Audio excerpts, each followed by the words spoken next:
सरकारी नल लग गए हैं।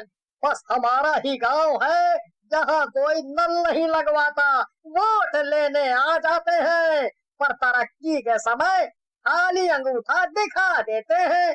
सही कह रहे हो भाई, अभी भी कुएं से पानी खींचना पड़ता है।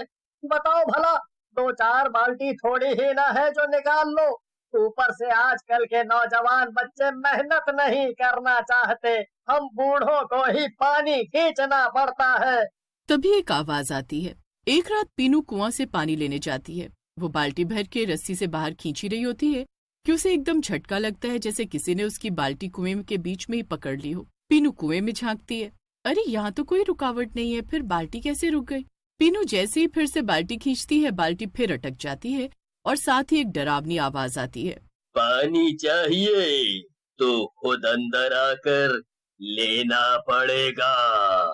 पीनू अब थोड़ी डर जाती है। वो हिम्मत बांधकर दोबारा कुएं में झांकने लगती है तो उसे एक डरावना चेहरा दिखता है, एक भयानक भूत। भूत को देख वो सहम जाती है और अपने उल्टे कदम पीछे आने लगती है।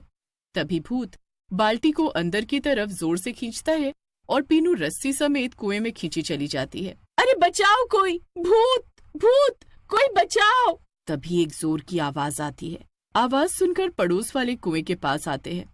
एक पड़ोसन कुएं के अंदर झांकते हुए आवाज लगाती है, पीनू, अरे पीनू, क्या तुम मुझे सुन पा रही हो? पीनू सब सुन पा रही थी। उसकी आवाज कुएं से बाहर नहीं आ रही थी। अब उसका गला भी बंद गया था और देखते ही देखते पीनू लोगों को दिखना बंद हो गई। देखो, एक और जान। इस पानी के चक्कर में कितनी जानें जा चुकी हैं और कितनी मौत भेंट चढ़ेंगी यहाँ। सही कह रहे हो, क्या करें, पर मजबूरी हमारी। एक गांव से दूसरे गांव और फिर तीसरे गांव भूतिया कुएं की खबर सब जगह फैलने लगी। राजू नाम के एक पत्रकार तक भी ये खबर पहुंची। अरे काका, ये कुएं की कहानी सच है क्या? लोग कह रहे हैं कि वो मौत का कुआं है, कोई कहता है कि शापित कुआं है, तो कोई कहता है उसमें भूत प्रेत रहते हैं। माजरा क्या है? बेटा, बात ऐसी है कि फूलपुर गांव के बाहर एक सुनसान कुआं था। इसके बारे में कहा जाता था कि वहां से रात में अजीब आवाजें आती है।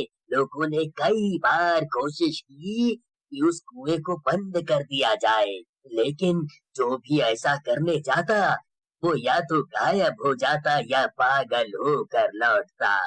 ये कुआं किसी जमाने में गांव वालों के लिए जीवन रेखा हुआ करता था, पर समय के साथ साथ अब ये मौत की पहचान बन चुका था।